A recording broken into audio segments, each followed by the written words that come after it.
On behalf of the International Society for Krishna Consciousness, ISKCON, I wish to extend a very hearty welcome to all of you here in this esteemed institution, in the august presence of Professor Shantishri Panditji, the Vice Chancellor of this esteemed university, and the wonderful students here, professors, deans, and faculty members, and the author of the book, Dr. Hindol Sengupta. Wish to extend all of you a very hearty welcome. We are here to discuss about sing, dance, and pray, an inspirational story of Srila Prabhupada, who is the founder, Acharya of ISKCON, by Dr. Hindol Sengupta. Srila Prabhupada was not a self-styled pop culture guru. He always said, I belong to a tradition. And he referred to the lineage, historically traceable lineage from Sri Chaitanya Mahaprabhu.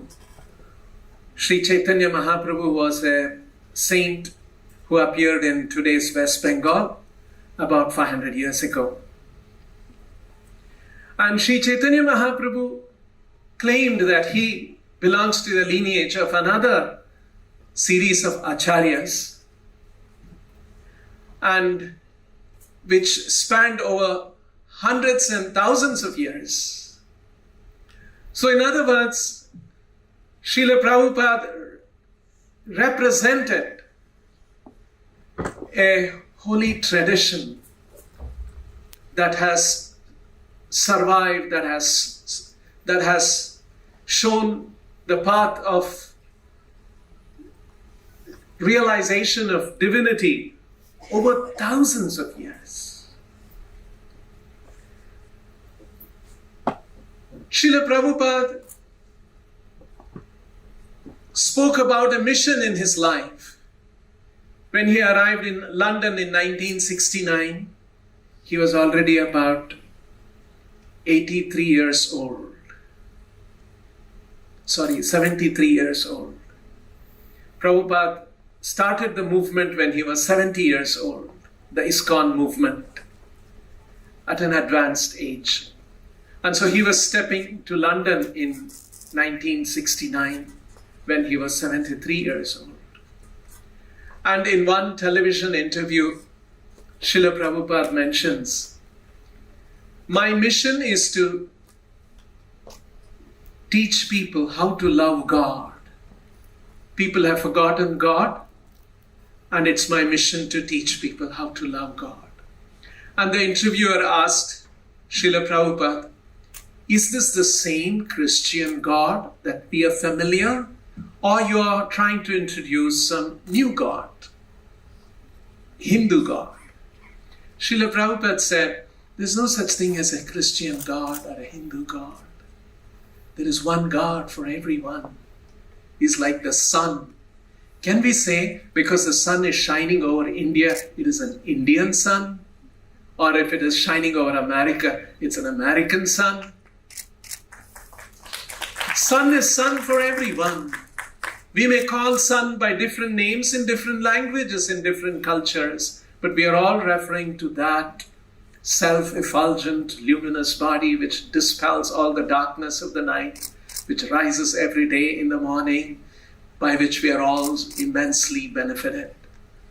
In the same way, God may be known in different cultures, in different names, in different ways, but we are all referring to the same God, and we have to learn to love God because we are all related to God. This was the kind of a presentation that Srila Prabhupada always made. He claimed he was from a tradition, and he said his message was universal. Srila Prabhupada also went on to say That if we have to love God, we must know God. And not just sentimentally, philosophically, analytically, critically, thoughtfully, authoritatively.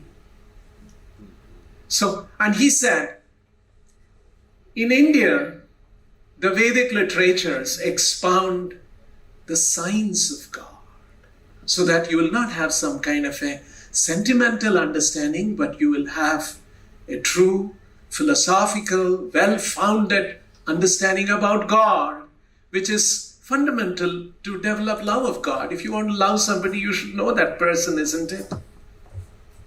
And then Srila Prabhupada said the Vedic literatures not only give us the love of God, it also teaches us a process and a methodology how to revive and manifest and experience the love of God. And Srila Prabhupada went on to say that not only the science of God or the methodology for reviving and experiencing the love of God, the Vedic literatures are so profound, it teaches one how to intensify that love of God and experience the sweetness of love of God. Now, this may all sound very interesting philosophically, love of God, science of God, all of that. Finally, it has to manifest in our day-to-day behavior and our character and our behavior, isn't it?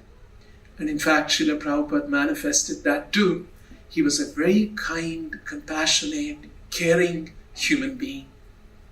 In fact, in ISKCON Bangalore, and some of you are familiar with the Akshayapatra Foundation, we are currently feeding 20 lakh children in government schools every day in 65 locations of the country. And the inspirational seed for this program came from Srila Prabhupada. I'll share with you a small anecdote. Srila Prabhupada, this was in early 70s when Prabhupada was in Mayapur in West Bengal. A new temple of Krishna was inaugurated and Krishna Prana Pratishta was performed, and a lot of guests had come from different parts of India and many from Calcutta. And there was a big feast in the afternoon after the rituals, and a big feast was served to all the guests. And Prabhupada was in his personal quarters with a few guests and he was talking to them. Suddenly he heard children crying out and dogs barking outside his window. He stepped out of his room, went to the corridor and saw from the window, in the ground floor, there were leaf plates which were strewn after the feast. And there were poor village children trying to gather some food, shooing away stray dogs. When Srila Prabhupada saw that, there were tears in his eyes. He was a very kind and compassionate person.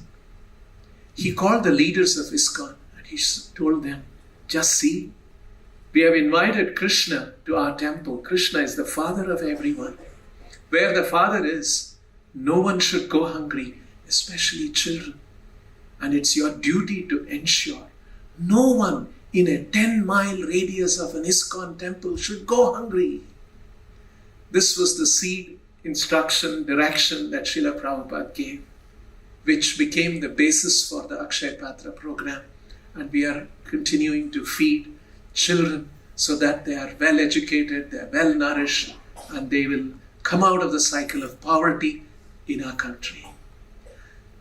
Srila Prabhupada, traditional, profound, philosophical, compassionate, universal.